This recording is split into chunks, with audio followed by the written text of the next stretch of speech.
diz assim a palavra de Deus em 2 de Pedro 1,16. Porque não vos demos a conhecer o poder e a vinda de nosso Senhor Jesus Cristo, seguindo fábulas engenhosamente inventadas, mas nós mesmos fomos testemunhas oculares da sua majestade.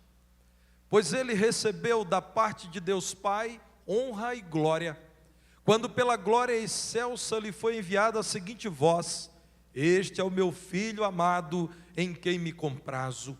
Ora, esta voz, vinda do céu, nós a ouvimos quando estávamos com ele no Monte Santo. Temos assim tanto mais confirmada a palavra profética, e fazei bem em atendê-la, como a uma candeia que brilha em lugar tenebroso, até que o dia clareie e a estrela da alva nasça em vosso coração, sabendo primeiramente isto, que nenhuma profecia da Escritura provém de particular elucidação, porque nunca jamais qualquer profecia foi dada por vontade humana. Entretanto, homens santos falaram da parte de Deus, movidos pelo Espírito Santo.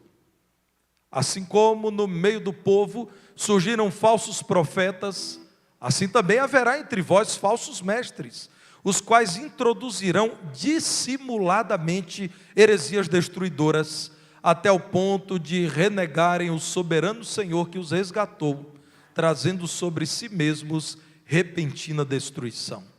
E muitos seguirão as suas práticas libertinas, e por causa deles será infamado o caminho da verdade. Também, movidos por avareza, farão comércio de vós, com palavras fictícias. Para eles, o juízo lavrado a longo tempo não tarda, e a sua destruição não dorme. Pode assentar, irmãos, por gentileza.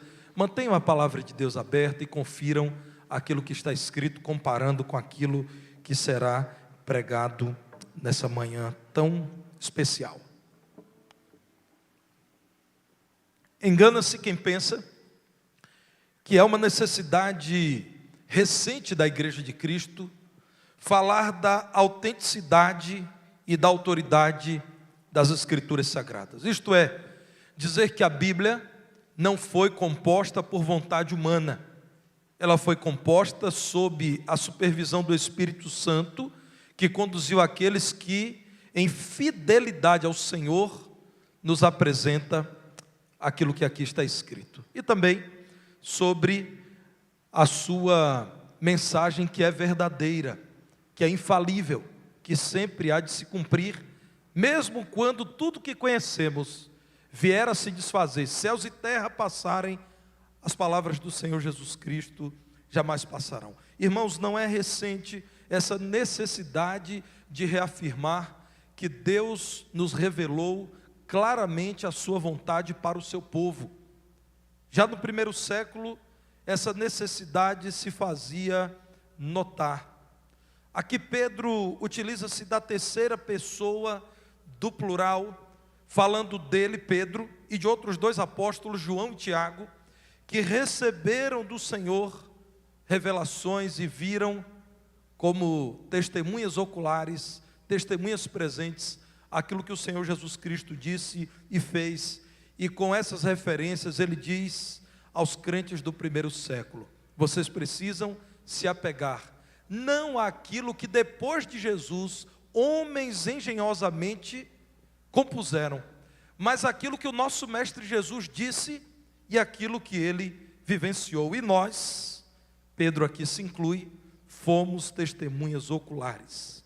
Quando Pedro faz a menção do Monte Santo, os irmãos podem olhar no verso 18, e diz: estávamos com ele no Monte Santo.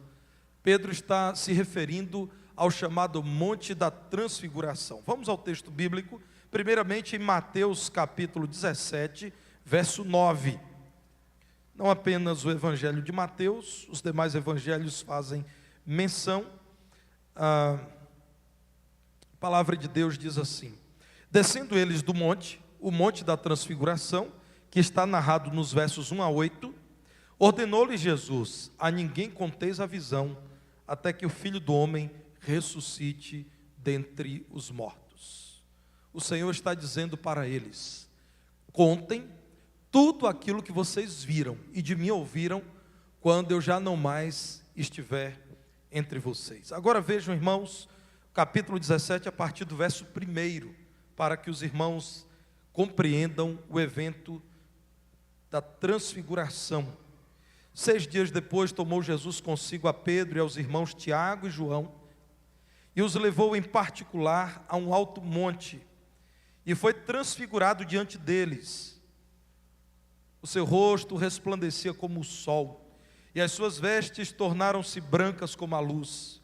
E eis que lhes apareceram Moisés e Elias falando com ele. Então disse Pedro a Jesus: Senhor, bom é estarmos aqui. Se queres, farei aqui 3 tendas, uma será tua, outra para Moisés, outra para Elias. Falava ele ainda quando uma nuvem luminosa os envolveu, e eis vindo da nuvem uma voz que dizia: Este é o meu filho amado, em quem me comprazo. A ele ouvi. Ouvindo aos discípulos, caíram de bruços, tomados de grande medo. Aproximando-se deles, tocou-lhes Jesus, dizendo: Erguei-vos e não temais. Então eles, levantando os olhos, a ninguém viram, senão Jesus. Eu já preguei sobre esse texto e provavelmente voltarei a pregar nele. Há muito a ser dito sobre ele, mas essencialmente, meus irmãos, o que está sendo dito pelo Senhor Jesus é: a lei e os profetas, aqui representados por Moisés e Elias, têm valor na medida em que apontam para Jesus, na medida em que dizem ao homem: virá um Salvador, creiam nele, vivam nele, e na medida em que, olhando para Jesus, os homens então digam: agora compreendemos o que a lei e os profetas nos disseram. Vejam, irmãos, quando em João 1, verso 14, Deus usa um dos apóstolos que estava presente no monte da transfiguração para dizer o seguinte: o verbo se fez carne e habitou entre nós, cheio de graça e de verdade, e vimos a sua glória, glória como do unigênito do Pai. Palavra do Senhor, nos mostrando que o Senhor Jesus Cristo veio para nos apresentar a glória do Pai, Ele cheio de graça e cheio de verdade. Se os irmãos olharem, em Hebreus capítulo 1, versos 1 a 3, a palavra de Deus diz assim: havendo Deus muitas vezes falado de muitas maneiras outrora aos pais pelos profetas, a nós nesses últimos dias nos falou pelo Filho, a quem constituiu herdeiro de todas as coisas, pelo qual também fez o universo. Ele que é o resplendor da glória e a expressão exata do seu ser, sustentando todas as coisas pela palavra do seu poder, depois de ter feito a purificação dos pecados, assentou-se à direita da majestade nas alturas. De modo, meus irmãos, que a Bíblia, explicando a própria Bíblia, está dizendo o seguinte: Deus, em sua graça, nos deu a lei por meio de Moisés. Deus, em sua graça, levantou profetas que falaram a Israel e por meio de Israel ao mundo, a exemplo de Elias. Mas Deus, em sua graça e verdade, nos dá o Filho, que é o cumprimento da lei e de todas as profecias, sem quem não é possível compreender a lei e os profetas. Olhem para o Senhor Jesus Cristo. Irmãos, por amor à igreja, Pedro então reafirma essa palavra verdadeira. A palavra da verdade vem à igreja no momento em que Pedro sabia, ele também passaria. Ele que foi testemunha ocular do Senhor Jesus, ele que pregava o evangelho do Senhor Jesus, morreria. Tiago foi preso e assassinado. João foi aprisionado e até longa idade estava trabalhando forçadamente na ilha de Patmos.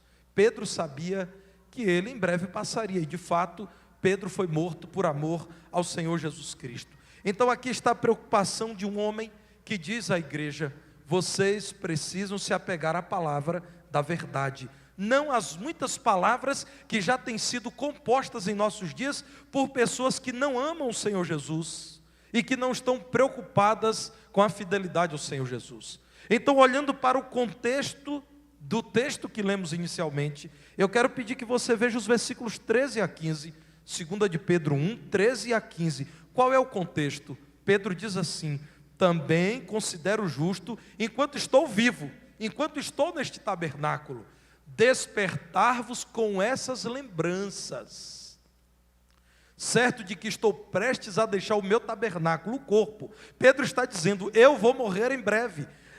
João morreu, ou melhor, João está idoso e morrerá. Tiago morreu. Eu sei que vai acontecer o mesmo comigo. Então, enquanto eu ainda estou aqui, enquanto eu ainda não morri, como efetivamente nosso Senhor Jesus Cristo me revelou, mas de minha parte esforçar-me-ei diligentemente por fazer que a todo tempo, mesmo depois da minha partida, conserveis lembrança de tudo. Um verdadeiro servo de Deus que diz: depois que eu partir, continue olhando para Jesus, a quem eu estou pregando, de quem eu estou falando, sobre quem eu estou escrevendo. Continuem olhando para Jesus. Pedro faz alertas aqui inspirados pelo Espírito Santo. A palavra de Deus, irmãos, que é viva e eficaz, é alerta para nós nesse tempo. No dia de hoje, o mundo continua sendo um mundo mau, como nos dias de Pedro. A maldade por vezes se manifesta com uma plástica diferente, mas é a mesma ação maligna que nos cerca. A igreja precisa atentar para a necessidade de reafirmar a centralidade das Escrituras na vida e na missão da igreja nesse tempo que é trabalhoso, como foi o tempo de Pedro. Meus irmãos, desse texto bíblico lido, eu concluo que o que Pedro está dizendo é que a palavra de Deus não é uma mensagem humana, não é uma invenção.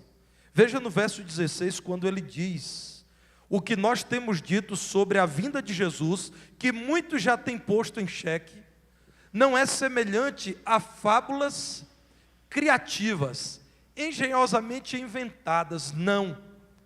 Nós vimos quando Jesus cumpriu algo que muitos tinham como incerto.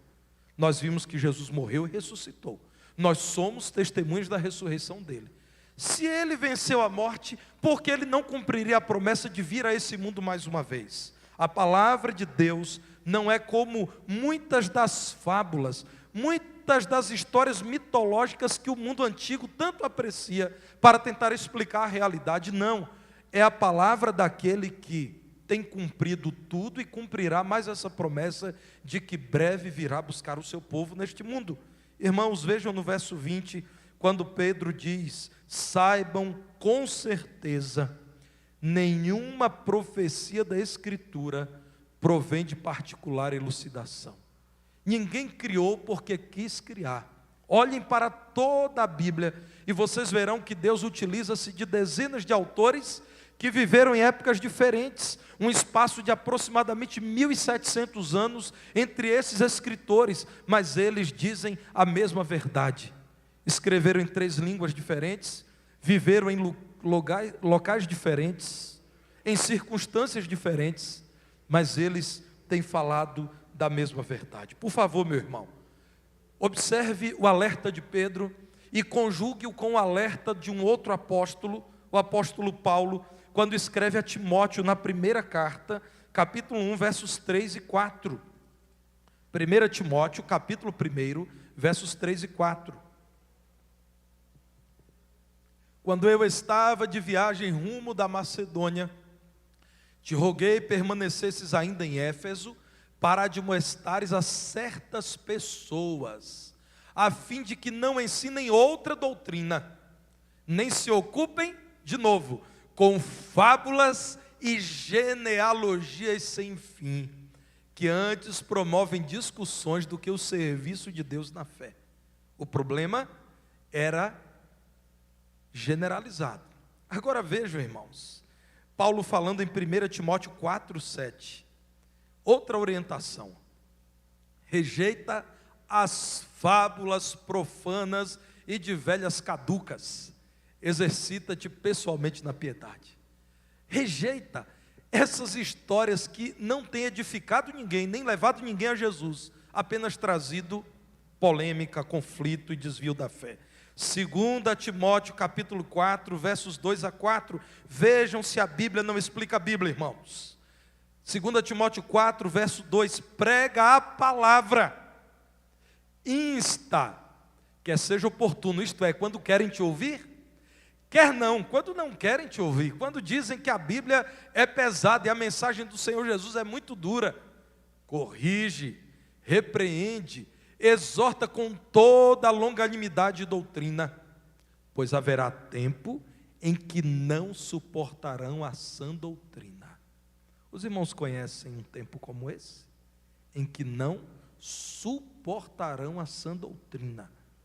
Ficarão no local abarrotado de pessoas cantando 20 músicas. Mas se alguém ousar pregar a doutrina bíblica, eles não suportarão. Eles sairão para a lanchonete da esquina. Pelo contrário, o que eles farão? Lá no YouTube, no Instagram, no Facebook, no WhatsApp, no Telegram, cercar-se-ão de mestres segundo as suas próprias cobiças, como que sentindo coceira nos ouvidos, e se recusarão a dar ouvidos à verdade, entregando-se às fábulas. Meus irmãos, a palavra de Deus insiste que nós seremos tentados a buscar o evangelho que nos é palatável e a caminharmos com a multidão ouvindo aquilo que todo mundo quer ouvir. Mas existe uma verdade. Nós ousamos nesse tempo em que todos questionam a existência de uma verdade, ousamos dizer que a verdade existe, ela tem um nome e o nome dela é Jesus. A palavra de Deus não é mensagem humana, irmãos. Os homens não inventaram, como as fábulas do mundo antigo. Deus as revelou aos seus servos, palavras que eram inconvenientes para eles. Deus revelou a Paulo coisas que Paulo não gostaria de escrever, que as colocou em aperto, que o colocou em aperto. Jesus revelou a Pedro e a João verdades que eles não gostariam de escrever, que incomodou muito os dois. A palavra de Deus, irmãos, tem testemunhas fiéis. Não é, como acontece nas Escrituras, aquela palavra que apenas o líder fundador em algum lugar diz ter recebido. Olhe mais uma vez para o texto lido em 2 de Pedro 1, lá no versículo 21, a palavra de Deus diz: nunca jamais qualquer profecia foi dada por vontade humana. Homens santos falaram da parte de Deus, movidos pelo Espírito Santo. É importante frisar que a palavra de Deus fala de uma pluralidade de homens.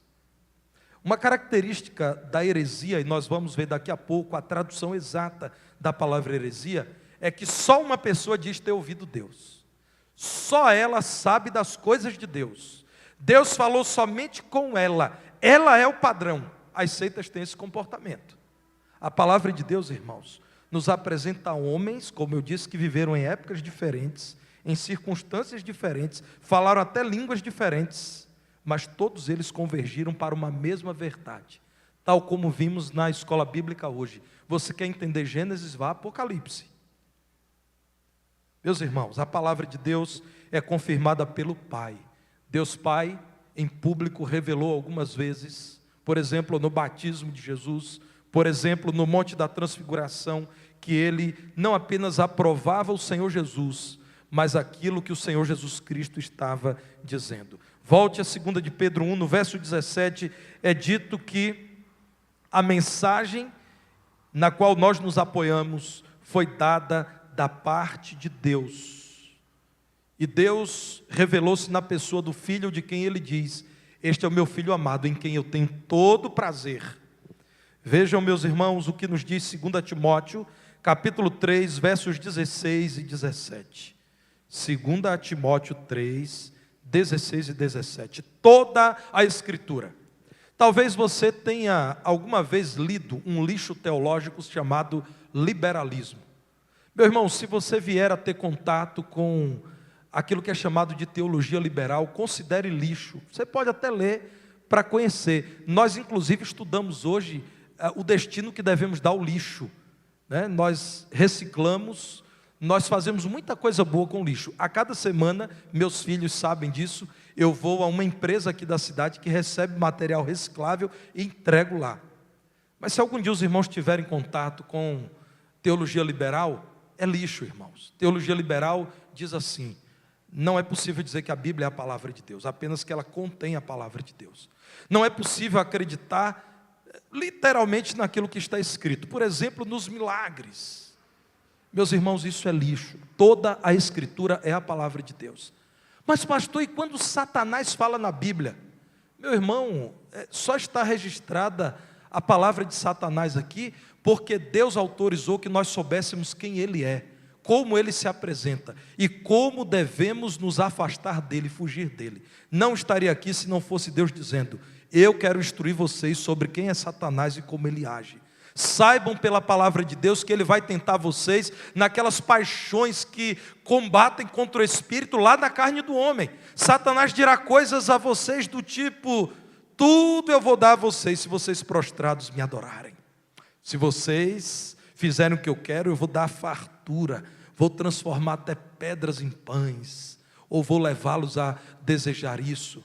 Irmãos, toda a Escritura é inspirada por Deus e útil para o ensino, para a repreensão, para a correção, para a educação na justiça, a fim de que o homem de Deus, você que é crente em Jesus, seja perfeito e perfeitamente habilitado para toda boa obra.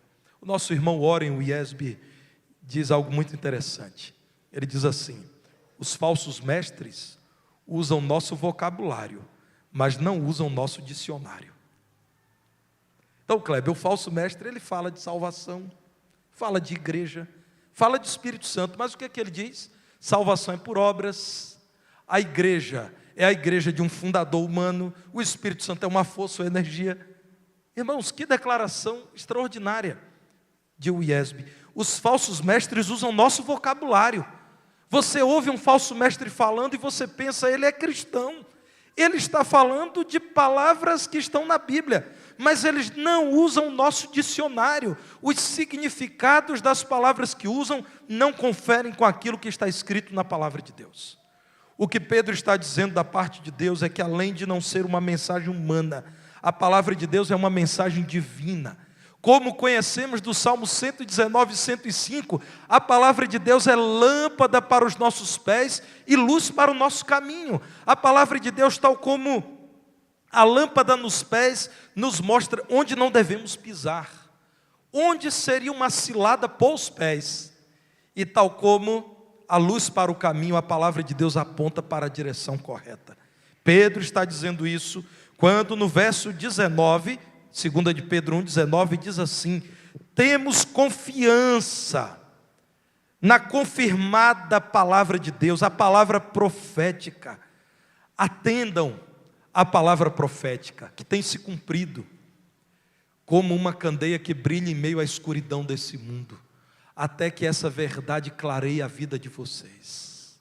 Meus irmãos, a palavra de Deus nos remete a Lucas, capítulo 24, versos 25 a 27, Lucas 24, no verso 25, nós encontramos o Senhor Jesus Cristo dizendo: honestos e tardos de coração, para crer tudo o que os profetas disseram.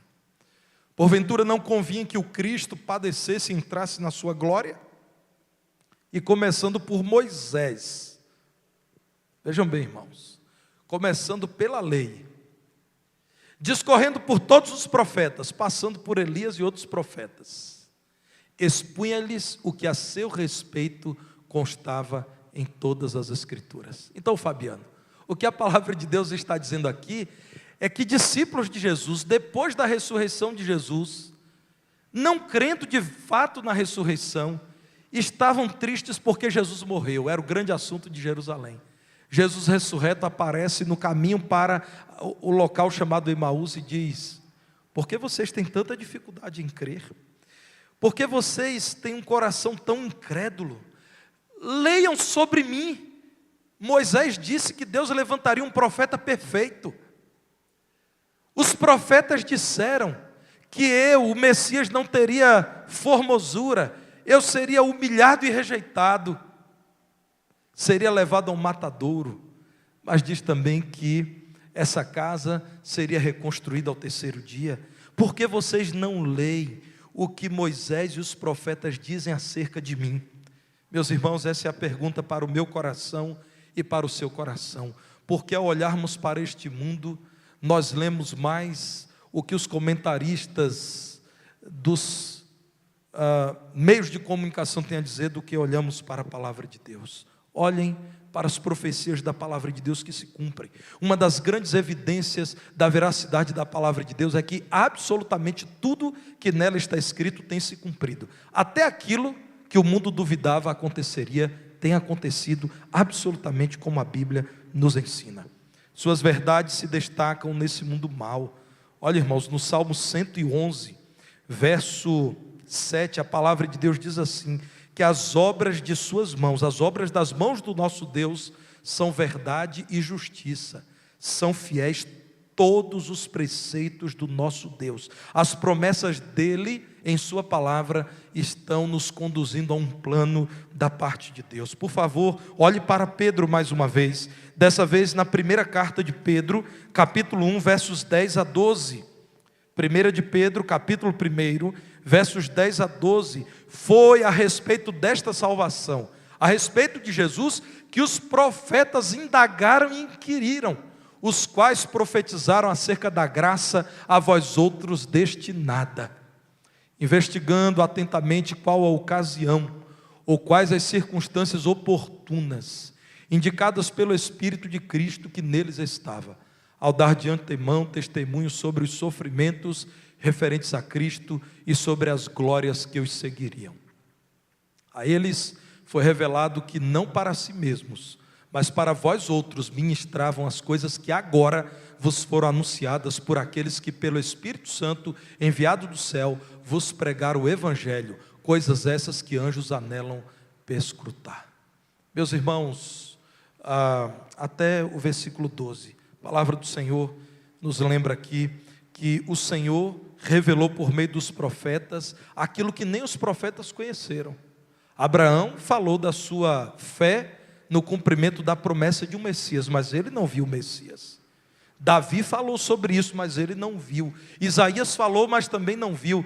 Nós nos últimos dias temos visto. Comparemos as promessas com o cumprimento da palavra de Deus e nós entenderemos, meus irmãos, que a palavra de Deus nos guia nos dias atuais. O Espírito Santo que nos habita, quando lemos a palavra, nos ilumina para entendermos a palavra e então interpretarmos corretamente o mundo à nossa volta. Quando eu fiz 16 anos de idade, eu ganhei um presente dos meus pais e eu decidi que no próximo aniversário eu pediria uma concordância bíblica. Era uma época, irmãos, em que não tínhamos um aplicativo como eu tenho aqui, gratuito, com tudo isso. Não existia Google, pelo menos não disponível para nós os mortais. E então eu tenho guardado em casa ainda hoje uma concordância bíblica abreviada da Editora Vida. Minha mãe comprou e me deu de presente de aniversário. Eu tenho lá guardada. Por que eu estou lembrando disso? Porque uma ex-ovelha da cidade de Feira de Santana, uma irmã queridíssima, a irmã Ruth Pereira, me enviou vários vídeos falando dos 36 anos da livraria evangélica Gamaliel, a maior livraria evangélica daquela cidade. E ela me enviou: pastor, eu estou muito grato a Deus por 36 anos da Gamaliel e quero te agradecer por ter sido nosso cliente tanto tempo. E eu mandei para ela uma foto e disse: irmã Ruth, meu presente de aniversário de 17 anos foi a concordância bíblica abreviada da Editora Vida. E mandei para ela a foto. A capa já está um pouquinho estragada porque usei muito. Naquela ocasião, já pregando o Evangelho, antes de ir para o seminário, eu precisava de mais recursos para consultar a palavra de Deus. Meus irmãos, me ajudou muito. Naquela ocasião, sempre que eu ia pregar sobre um tema, eu ia lá na concordância bíblica e iria pregar sobre o Espírito Santo, eu colocava em Espírito Santo, e muitas vezes eu lia aquelas dezenas e dezenas de versículos sobre o Espírito Santo.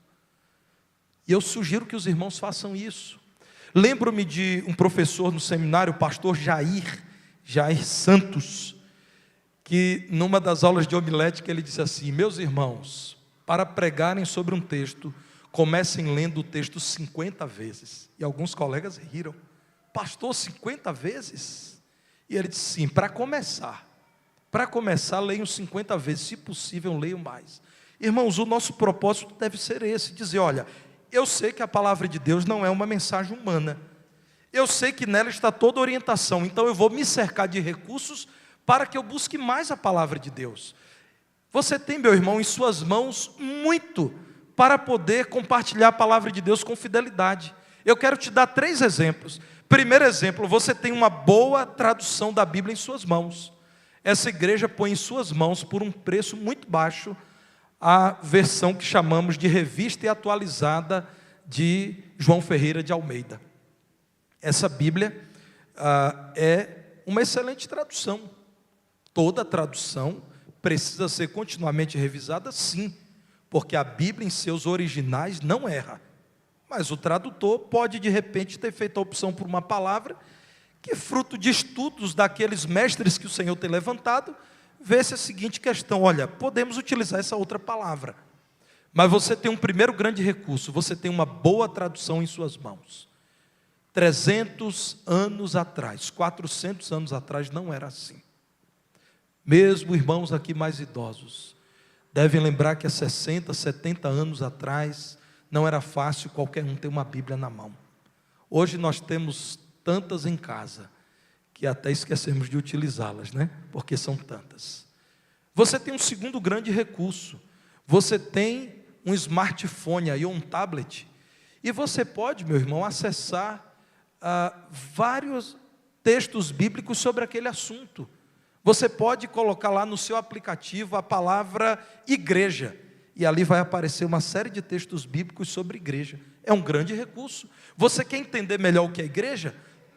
Pegue os textos, leia os textos sobre igreja. Um terceiro recurso: você tem a escola bíblica e os cultos. Você tem a igreja. Você pode estudar as doutrinas bíblicas, você pode ouvir sobre a palavra de Deus e, com a sua Bíblia aberta, conferir o que o professor e o pastor, o pregador, estão dizendo. Pedro também está dizendo que a palavra de Deus não pode ser base para qualquer mensagem. Se ela não é uma mensagem humana, e se ela é lâmpada para os nossos pés e da parte de Deus luz para o nosso caminho, ela não é base para qualquer mensagem. Pedro diz em 2 de Pedro 1,20, a profecia não é de particular criação, interpretação. Ninguém que Deus usou para escrever falou da sua parte, mas da parte do Espírito Santo. Meus irmãos, nós encontramos o alerta no capítulo 2, versículo 1. No meio do povo surgiram falsos profetas. Assim também haverá entre vós falsos mestres, os quais introduzirão dissimuladamente heresias destruidoras. Heresias tão graves que vão chegar ao ponto de renegarem o Senhor Jesus Cristo, que resgatou os salvos da perdição. E por isso eles serão julgados e condenados, por renegarem o Senhor Jesus. A palavra heresia, irmãos, na língua grega é haireses. A melhor tradução para a palavra heresia é que é uma dissensão, é uma divisão, é uma opinião. A heresia, em sua palavra original, apenas do ponto de vista etimológico, não chega a ser um problema. É dar uma opinião, e de repente, a sua opinião é uma opinião correta. Mas aqui nesse contexto, irmãos, é uma opinião que está afastada do Senhor Jesus, afastada da palavra de Deus. É alguém que, por um motivo que não glorificar o Senhor, começa a falar de uma doutrina que lhe é conveniente. Todos estão com a palavra de Deus aberta e reafirmando uma doutrina. E essa pessoa, por uma razão que não a fidelidade ao Senhor Jesus, dá uma outra opinião que destoa da igreja que tem sido fiel. Os hereges, segundo Pedro, aqui no versículo 21, são aqueles que falam por sua própria vontade. Os hereges, irmãos, são normalmente sensuais, são carnais, são até imorais. Havia no cristianismo primitivo gente que tinha interesse em defender ideias do tipo: nós podemos sim fazer qualquer coisa com a carne, porque Deus está interessado no espírito. A prostituição, por exemplo, não nos impedirá de ter comunhão com Deus. Então Pedro está dizendo: não é verdade isso. Há pessoas que querem pregar heresias que são destruidoras, porque eles querem chancelar as suas práticas libertinas. 2 de Pedro 2:2. Muitos seguirão as suas práticas libertinas. Muitos vão dizer: que coisa agradável. Nos nossos dias, há pessoas que vão ter uma posição sobre sexualidade que diverge da palavra de Deus, então eles vão fazer coisas do tipo. A Bíblia concorda sim, a questão é que nós temos que atualizar a Bíblia. Temos que remover ideias machistas da Bíblia. A Bíblia não é um livro machista, irmãos. Me mostrem um texto da antiguidade que tenha tratado a mulher com o respeito que a Bíblia trata, que tenha chamado homens a amarem mulheres e não a usarem mulheres. Não existe, irmãos. Mas há pessoas que vão dizer: o que a Bíblia diz foi para uma outra época. Eles nem sabiam que poderia existir essa forma de amor que nós inventamos agora. Então vamos dizer que Deus é o Deus de amor e que tudo é aceito. Irmãos, são homens sensuais, querem dizer aquilo que vai concordar com as suas práticas.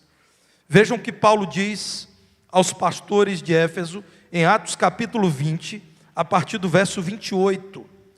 Atos 20, 28. Eu vou até o verso 35. Atendei por vós e por todo o rebanho, sobre o qual o Espírito Santo vos constituiu bispos, ou pastores, ou supervisores, para pastoreardes a igreja de Deus, a qual ele comprou com seu próprio sangue. Eu sei que depois da minha partida, vejam, irmãos, a preocupação de Paulo é a mesma de Pedro. Eles estavam vendo, irmãos, incrédulos, dando pontapés na porta da igreja, tentando entrar na igreja de Jesus com suas heresias. Então aqui Paulo está dizendo: depois da minha partida, entre vós penetrarão lobos vorazes, que não pouparão o rebanho. E que dentre vós mesmos, aí de dentro da igreja, se levantarão homens falando coisas pervertidas, para arrastar os discípulos atrás deles. O que eles querem? Eles querem influência, popularidade. Eles querem muita gente com eles. Portanto, vigiai, lembrando-vos de que por 3 anos, noite e dia, não cessei de admoestar com lágrimas a cada um. Interessante, né? Paulo chega a chorar dizendo: meus irmãos, olhem para Cristo e para a palavra dele. Paulo chora dizendo: se apartem dos falsos mestres. E os falsos mestres não estão glorificando a Cristo, estão falando aquilo que lhes é interessante. Agora, pois, encomendo-vos ao Senhor e à palavra da sua graça. Todo servo de Deus fiel é assim, manda os crentes olharem para a palavra. Todo pregador fiel não terá medo de dizer: abra a Bíblia. O pregador infiel, irmãos, terá muita dificuldade de abrir a Bíblia. Aí ele vai falar das revelações que ele teve, ou que ele pensa ter tido, das experiências, dos sonhos dele, porque ele terá muita dificuldade se ele começar a convidar as pessoas a olharem para a Bíblia. A palavra da sua graça que tem poder para vos edificar e dar herança entre todos os que são santificados. De ninguém cobicei. O herege também é assim, irmãos. O herege quer comer o rebanho e não cuidar do rebanho. Irmãos, os hereges nos dias de Pedro e nos nossos dias são muito parecidos. Eles normalmente têm um fim que tem a ver com o bolso. Irmãos, hereges são conhecidos facilmente também quando avaliados desse ponto de vista. O que é que eles querem mesmo? Irmãos, quando alguém que se propõe a pregar o evangelho fala mais em dinheiro do que em Jesus, é herege. Paulo diz: de ninguém cobicei prata, nem ouro, nem vestes. Vós mesmos sabeis que estas mãos serviram para o que me era necessário a mim e aos que estavam comigo. Tenho-vos mostrado em tudo que, trabalhando assim, é mister socorrer os necessitados e recordar as palavras do próprio Senhor Jesus. Mas bem-aventurado é dar do que receber. Paulo mesmo já tinha dito: olha, digno é o trabalhador do seu salário. Se eu quiser, como outros apóstolos, eu devo ser sustentado pelos irmãos, porque enquanto eu estou trabalhando no reino e da edificação da igreja de Jesus, eu não tenho tempo para trabalhar fora. Mas Paulo diz: como eu não tenho esposa, eu consigo, muitas vezes, o meu sustento sem dificuldade. Eu não tenho cobiçado o que é de vocês. As vestes eram um bem muito precioso naqueles dias. Era caro ter boas vestes. Paulo diz, eu não cobicei as vestes de vocês. Hoje nós poderíamos dizer assim, irmãos, eu não estou cobiçando o carro de vocês. Há lugares em que pede as pessoas, deixem aqui o carro, deixem aqui o relógio. E em Feira de Santana, irmãos, porque essas coisas só acontecem em Feira de Santana. Uma irmã em Cristo me disse, pastor, eu fiz parte de uma reunião, de um grupo religioso, que um dia lá, a pessoa que estava pregando disse, entreguem tudo ao Senhor, até os anéis, as alianças, os relógios, e eu dei a minha aliança. Acontece que meu marido não é crente, e quando eu cheguei em casa, ele disse, que tipo de igreja é essa, que manda você tirar a nossa aliança de casados? Eles são contra casamento? Eles são contra a nossa união? Que absurdo é esse, uma igreja que lhe manda tirar a aliança que você nunca tirou? Irmãos, um homem incrédulo, abismado que a esposa chegou sem aliança. E ela agora, frequentando uma igreja batista, eu disse, minha irmã, aqui a gente vai até te ajudar a comprar outra aliança, mas mandar tirar do seu dedo, nós nunca vamos te pedir para tirar. Irmãos, a palavra de Deus alerta, cuidado. Os hereges são aqueles que dão opiniões que não têm a ver com a palavra de Jesus. Eles vão usar experiências que só eles tiveram, como se Deus só falasse com eles. E eles vão querer defender pontos de vista que vão trazer alguma vantagem para eles, ou autorizar uma prática libertina, a religiões como o mormonismo, em que o seu fundador disse, olha, é bíblico ter várias mulheres, então Joseph Smith teve 27 mulheres. O herege é assim, o herege vai torcer a Bíblia. Irmãos, qualquer coisa que vocês quiserem defender, pela Bíblia dá para defender, é só jogar fora o contexto e não se preocupar com o significado das palavras. Os homens hereges, eles vão pegar textos bíblicos que vão dizer coisas àqueles que os ouvem para que eles tenham dinheiro no bolso. São avarentos. Vejam, irmãos, no verso 3 aí, 2 de Pedro 2,3, quando diz assim, movidos por avareza. Irmãos, a Bíblia é atual. Por que a Bíblia não tem que ser atualizada? Porque ela já é atual. Irmãos, parece ser um texto escrito há 1935 anos aproximadamente, movidos por avareza, paixão por dinheiro, farão comércio de vós, com palavras fictícias. Aí eu fui estudar o que é a palavra fictícia, lá no texto original é a palavra plasto. Aí você agora está pensando, pastor, nós não estudamos grego, o que vem a ser plasto? Você tem plasto aí com você agora no seu óculos, na chave do seu carro, talvez até no seu tênis. Plasto dá origem à palavra plástico, é aquilo que é mole, é aquilo que é moldável. A palavra de Deus está dizendo, eles vão utilizar palavras plásticas, palavras fictícias, para esses que torcem a Bíblia, para dizerem o que eles querem dizer, e não o que o Senhor está dizendo. O juízo lavrado a longo tempo não tarda, e a sua destruição não dorme. Isso aí é sério, irmãos. Eu quero finalizar dizendo que a palavra de Deus é, como Pedro diz, base para julgar os homens. Nós seremos julgados, nós que conhecemos a palavra de Deus, por amá-la ou por rejeitá-la, por aceitá-la ou por desprezá-la.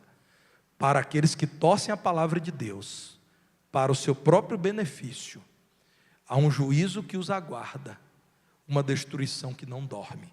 Meus irmãos, os fiéis serão salvos porque creram no Jesus, de quem a palavra dá testemunho.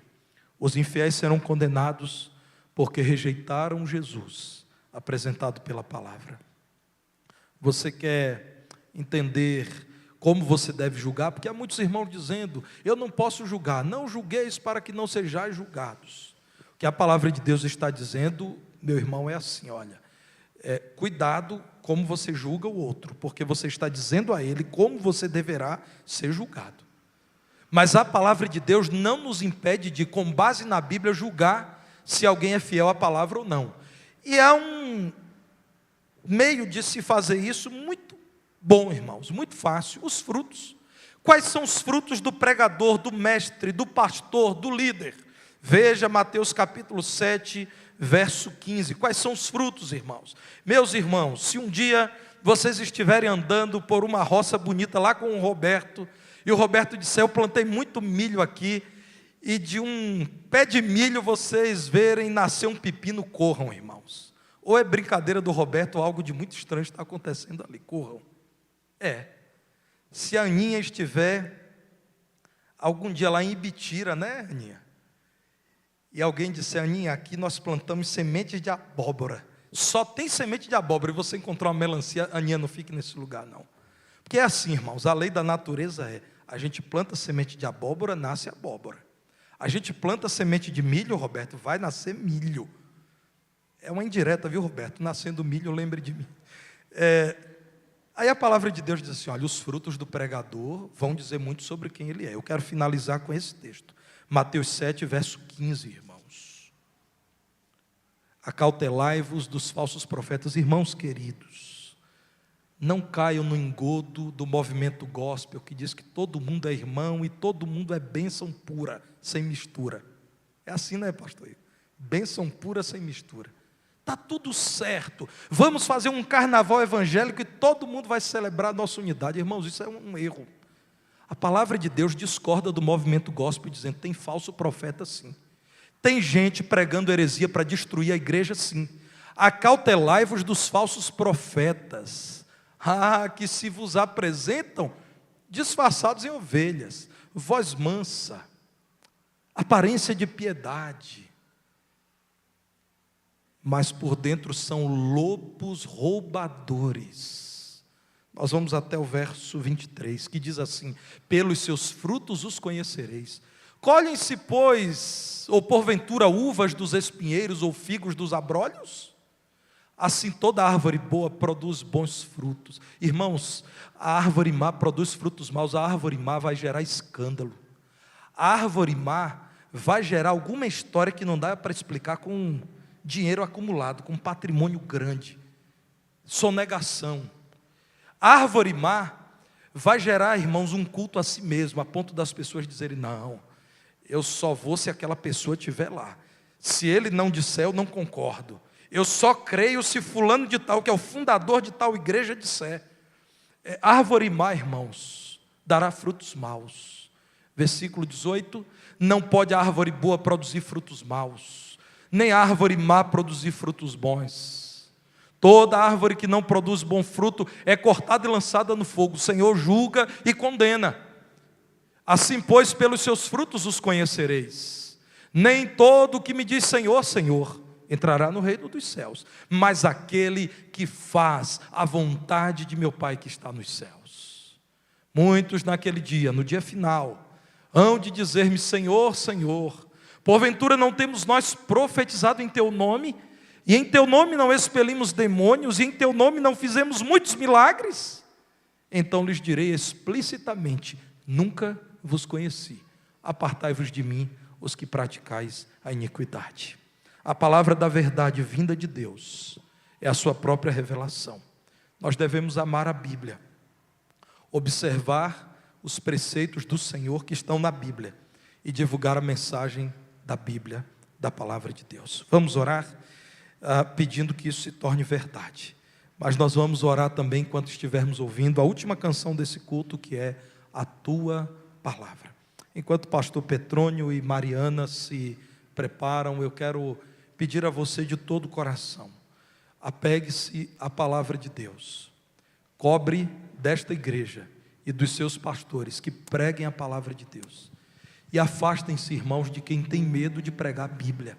Nós estamos vivenciando uma época difícil, irmãos, uma época de proliferação de heresias, gente má que se traveste de ovelha, mas é lobo. O remédio para isso, irmãos, é sermos bereanos, aqueles que todos os dias olham nas Escrituras, se as coisas são assim mesmo.